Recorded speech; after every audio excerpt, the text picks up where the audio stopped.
Hi, this is Eternal King, bringing you another LOR video today. So I want to talk a little bit about invalidating your own deck. And this is a trap that you can fall into with your deck designs, where new cards get released that are so exceptionally powerful that they invalidate the decks that they're supposed to be living in. With the newest variety set, we got a lot of powerful new cards. One of them is Boadir of Black and Dice. So represents something like 24 value on turn 8. And naturally it's going to slot into ramp lists, thrall lists, things like that. So this is quote unquote the best ramp list right now in Eternal at 41%. So it's actually terrible. And I'm going to show you kind of why this list is perhaps not performing as well as you might think with the release of something as strong as Boadir. So let's look at it. It's mostly healing off the back of Cosmic Youngling, Dragon's Clutch to tutor Boadir, a little bit of ramp, more healing, lots of board clears in Avalanche and Blighted Ravine. We've got a little bit of ramp, too few Frostbites. Again, more healing, which is like 6. We're talking like 8 healing cards. That's a lot. We got ramp. Rond is basically mandatory. He's one of the best new ramp cards ever printed because you get the big body and then you set up for the next big body on curve. So it's very good on 7. Definitely keep this guy. And then you have Volibear, Azir, and Field of Rush. Once again, these cards are mandatory. But this list isn't really built to capitalize off of them. You kind of just play them, and they're just big bodies, and that kind of runs into the Mahjong Bay style of Runeterra, where it's like you just play things and demand answers and drain resources, and then you play more things and you play more things, and over and over and over again until the opponent is essentially crushed. But Ramp doesn't play well into that style because there's no on-curve pressure, there's no open attack pressure, there's no pressure of any kind. So again, this list doesn't look great to me. I understand the theme. You're tutoring out dragons, and then you're getting your Boadir and for your 2024 value. Rest of this stuff does not matter. And in fact, we can remove everything from this deck to show you really what it is, and it's basically this. So this is what we call, this is what we call a sinkhole. This is, invalidating your own deck design. You have this amazing deck in the form of Volibear, Azir, Ramp. It does so many things well. It's highly synergistic. It's very powerful. But then you're like, okay, I want to run Boadir and Dragon's Clutch. And that's fine. And it's going to win you games, apparently not very many. But it's also going to be anti-synergistic, right? Boadir is going to fill up the board with landmarks. It's also going to kind of fight for on-curve play with the likes of Azir and Volibear. You're just playing things for the sake of playing things. You're just playing things with strong on-play effects, and you're hoping that's going to win you a game in a ramp shell. And as we can see, by just spamming heals and AoE and sustain with Boadir and Azir and Volibear, that it's not going to get you there. I highly recommend that you just play for the Azir flip, and that's going to do the exact same thing as Boadir 99% of the time. That's going to just turbo out Azir, flip them, and now all of a sudden you have infinite big things.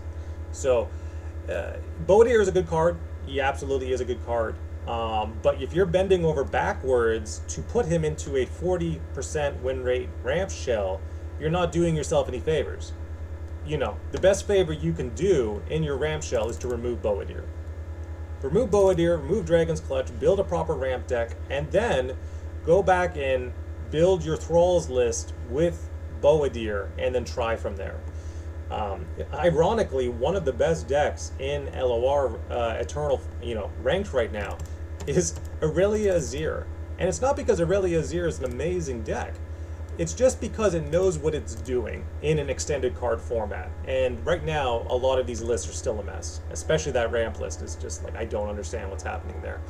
Unless Azir Irelia is everywhere and they just need healers to chump Sandmen and Blades, that's the only thing that makes sense to me. But then again, the matchup tables are showing that you're not going to run into that deck enough times to warrant that level of chumpers and healers and cards that aren't doing anything for you in your ramp shell.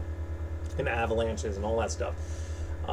It's pretty basically the good deck is the one that knows what it's doing, And the bad deck is the one that's trying to do too many things in its ramp shell and doesn't know where its relative strengths lie. And that's really unfortunate.